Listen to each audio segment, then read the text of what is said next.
கையை பார்த்தவுடன் ஒரு கையை பார்க்குறோம், செல்வ செழிப்போடு நல்ல சந்தோஷமான இல் வாழ்க்கை வாழக்கூடியவராக இருப்பாரா ஈஸியாக கண்டுபிடிக்க முடியும்னா கையை பார்த்தோன்னா கண்டுபிடிச்சிடலாம்.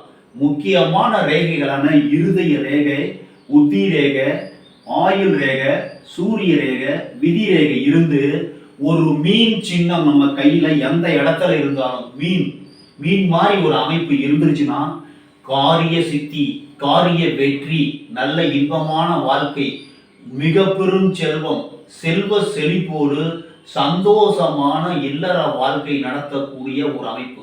காரியத்துல வெற்றி, எல்லா செல்வமும் கிடைக்கும், சந்தோஷமாக இல்லறம் நடத்துவதற்கு வாய்ப்புகள் உண்டு. உங்க கையை செக் பண்ணுங்க. முக்கியமான ரேகைகள் நன்றாக இருந்து மீன் சின்னம் கையில் இருந்தா சந்தோஷமான வாழ்க்கை, காரிய வெற்றி எல்லாம் இருந்து சந்தோஷமான வாழ்க்கை